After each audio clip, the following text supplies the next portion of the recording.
O senador Rogério Marinho, do PL do Rio Grande do Norte, criticou os representantes do governo Lula por tratarem órgãos de Estado como se fossem deles, a fim de se apropriarem do crédito de investigação iniciada pela imprensa. Ele também rebateu a declaração feita pelo ministro da Previdência Social, Volney Queiroz, em bate-boca com o senador Sérgio Moro, como já vimos, de que foi nosso governo que chamou a polícia. Vamos acompanhar. A preocupação que nós temos aqui nesse momento é mostrar que ou o governo prevaricou ou o governo foi incompetente.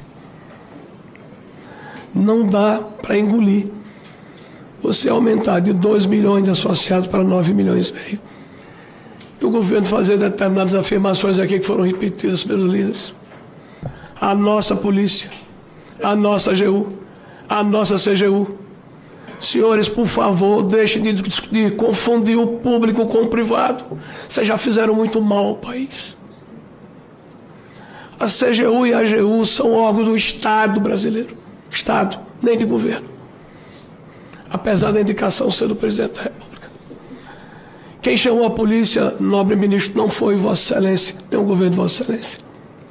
O processo foi instaurado em função da notícia dada pelo site Metrópole, está dentro dos autos do processo. Então, eu peço que Vossa Excelência não continue a repetir essa afirmação, que ela não é verdadeira.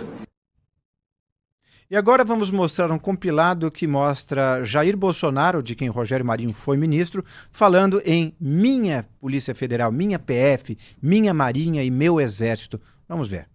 E a minha PF é pra cima de quem estiver fazendo besteira aí com essa grana, hein? Tá? Eita, claro, é isso aí! É isso aí, presidente! Não persegue ninguém, só persegue bandido. Eita, benção! Esse, Braga Neto, é o nosso exército. O meu exército brasileiro não vai às ruas. O meu exército não vai para a rua para obrigar o povo a ficar em casa. O meu exército não vai para a rua para cumprir decretos de governadores. Pode ter certeza. O nosso exército é o verde oliva e é vocês também. Eu posso fazer semelhante ao que muitos já fizeram, mas o meu exército jamais irá às ruas para mantê-los dentro de casa. A minha marinha, o meu exército e a minha aeronáutica jogam dentro das 4 linhas da Constituição. E aí, Duda, tem alguém certo nesse caso, na sua opinião? Eu acho que os dois lados aí estão errados, né? Quer dizer, o Rogério Marinho, sim, eu acho que ele está certo em apontar essa prática petista, né, de patrimonialismo. O Volney Queiroz estava ali na frente, então assim, não é para ficar falando nossa polícia, nossa AGU, nossa CGU, e também não é para instrumentalizar essas instituições estatais como tem sido feito. Agora, de fato, o governo Bolsonaro também fez a mesma coisa e o fato de usarem essas palavras também revela claramente, né, essa ideia de usar aquilo que é do Estado em proveito próprio, né, ou do seu partido. Isso é uma coisa que tanto o Bolsonaro quanto o Lula fizeram. E agora era a vez do nosso querido Ricardo Kertzmann dar a sua visão justamente sobre essa fala do ex-ministro do governo Bolsonaro e todo mundo mostrando que tinha o seu exército, a sua AGU, todo mundo era dono de tudo, menos o povo que os elegeu, né? Quando a gente usa a expressão bolsopetismo, não é à toa, porque os dois lados, o presidente Bolsonaro, o presidente Lula, o lulopetismo e o bolsonarismo, eles têm muito mais semelhanças do que diferenças. Essa aí é só mais uma delas. Essa mania de querer tomar para si, de tratar como propriedade privada, o que não é propriedade privada.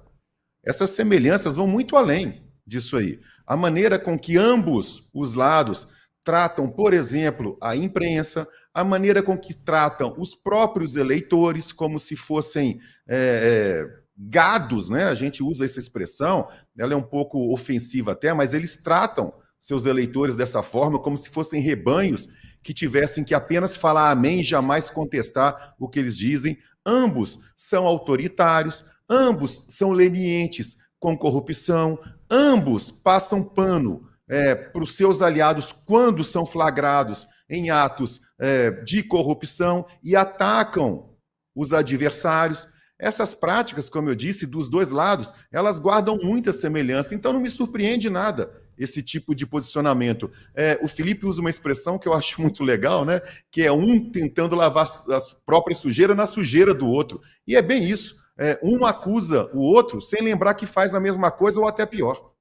O Roto falando do esfarrapado, né, Duda?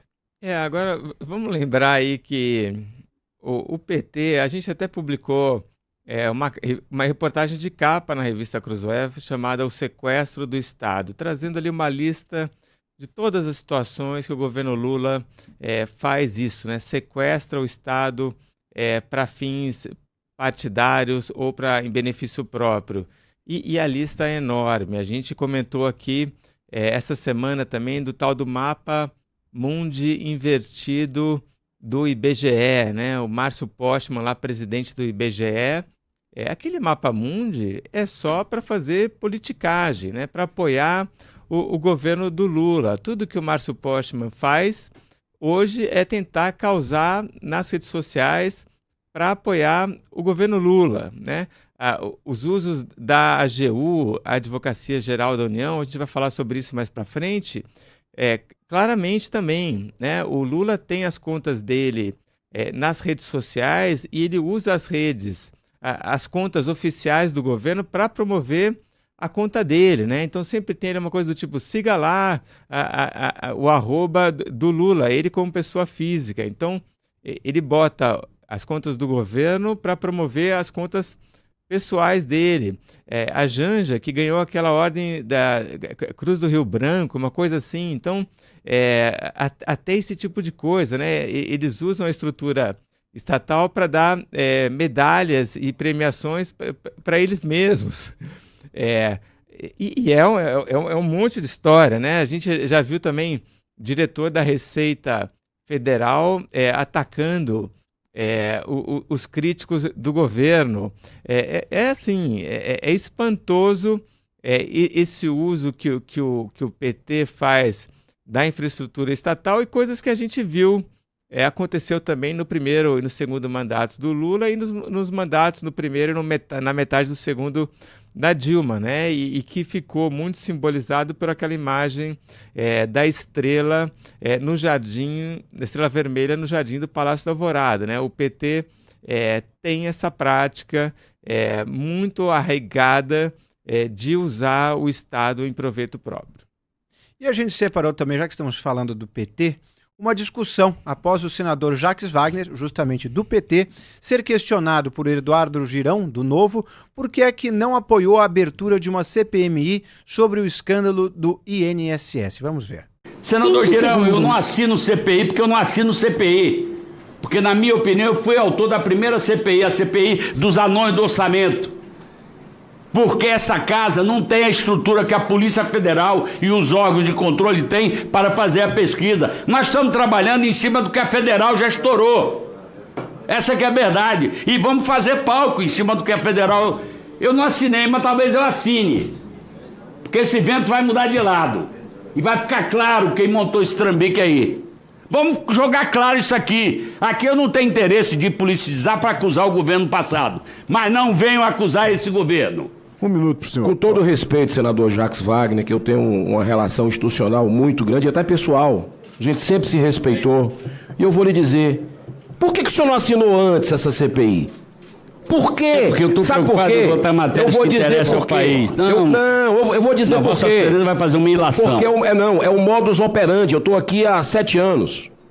Da mesma forma que vocês ocuparam a CPI do dia 8 de janeiro, não queriam de jeito nenhum, não assinaram, ocuparam para blindar. É isso que vai acontecer de novo? Colocar presidente e relator, porque tem a posso assinar para evitar palanque, senador Girão. Palanque não. Investigação. A população quer saber a verdade. Agora vem cá, a verdade que vai revelar a Polícia Federal. Esse gráfico que o senhor colocou aqui, eu tenho uma dúvida. Eu não sei. Só se colegas tem dúvida, eu vou lhe mandar a fonte. Não, o gráfico a fonte é a Polícia Federal mesmo. Mas o estouro aconteceu Claro. E não foi porque o governo Lula foi atrás, não. Porque a Polícia Federal deve ser independente. Por favor, venceu. É porque a imprensa... Eu não quero bater boca, senador Girão, mas em 2020 um funcionário fez uma denúncia e foi ameaçado de morte. Senador A Girão, Polícia Federal arquivou. Senador Girão e Lida Jacques. E aí, Ricardo, o que você acha dessa discussão muito elevada? Tem duas coisas interessantes para a gente comentar aqui. Em um determinado momento, quando o Jacques Wagner fala que ele não assinou, mas ele pode vir assinar a CPI, porque os ventos podem mudar, ele quer dizer que isso pode resvalar do governo Bolsonaro, mostra como a maioria desses políticos age meramente por interesse pessoal ou partidário. Nenhum lado ali está preocupado com a nação, nenhum lado ali está preocupado em uma investigação que faça bem, que traga benefício à população ou melhore o Estado brasileiro. Não. O objetivo dessas CPIs, historicamente, é derrotar o outro lado, é incriminar o partido que é opositor. É por isso que eles instrumentalizam as CPIs, é por isso que eles brigam pelos cargos, pelos principais cargos da CPI, a relatoria, por exemplo. Repito, nenhum deles, historicamente, fica verdadeiramente preocupado em atingir um bom resultado com isso.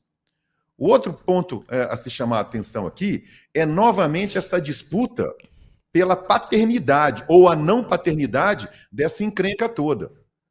E o Jacques Wagner, né, parece que ele é leitor de um antagonista, porque quando ele vai lá e cita a história de que isso começou com o Bolsonaro, com a tal da MP do Bolsonaro, é importantíssimo a gente lembrar que foi o antagonista, foi uma coluna do Felipe Moura Brasil, que trouxe à tona pela primeira vez como que essa história toda começou.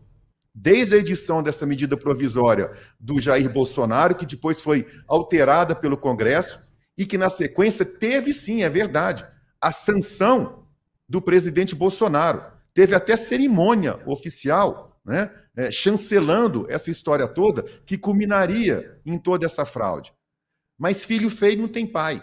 Na hora que estoura o escândalo, na hora que dá esse problema todo, ficam lá, não, isso aí começou com Bolsonaro. Não, não começou com Bolsonaro. Sim, começou com Bolsonaro, mas olha, ganhou proporções gigantescas, e é verdade, agora durante o governo Lula. Então ficam disputando de quem que vai ser a culpa. Vou repetir pela terceira vez, nenhum dos lados está verdadeiramente preocupado em colocar o dedo na ferida, em apurar responsabilidades, em descobrir quem que foram os verdadeiros culpados, em punir os criminosos e encontrar uma maneira de ressarcir o prejuízo dos aposentados e pensionistas sem que essa maneira saia do nosso próprio bolso, ou saia do bolso dos próprios pensionistas e aposentados. Bastante contundente. Duda. E essa possível, né, CPMI do INS, que já foi protocolada, a oposição já apresentou o pedido e pode ser aprovada, é claro que se isso realmente começar a funcionar, vai ser um problemão na imagem do governo, vai ser uma baita de uma mancha. O governo esse ano já teve um baque forte com aquela história do monitoramento do Pix. Todo mundo aqui lembra do videozinho do Nicolas Ferreira que viralizou. Isso teve uma queda na aprovação do governo e agora essa história que está vindo do INSS. Acho que talvez já nos próximos dias ou na próxima semana venham aí pesquisas de opinião pública mostrando qual foi de fato o impacto dessa história do INSS, mas tudo leva a crer que vai ser um dos dois grandes baques do governo Lula esse ano. E aí, é claro, tem muito governador, político, deputado, senador querendo abafar o máximo possível essa história. E aí não estão querendo assinar. Agora, uma das estratégias que a oposição está fazendo para conseguir botar a CPI, que eles chamam de CPI do roubo dos aposentados, né? Parece que esse foi o nome. Para botar a CPI para funcionar é fazer uma CPMI, porque aí você inclui a Câmara e o Senado, e quem precisa aprovar não é o Hugo Mota, mas o Davi Alcolumbre, do União Brasil, que a oposição parece entender que é mais fácil conseguir a aprovação do Alcolumbre. E o Lula, curiosamente, está lá fazendo o Alcolumbre passar pelo mundo inteiro, né, para evitar que ele pise lá em Brasília e acabe aprovando essa CPMI.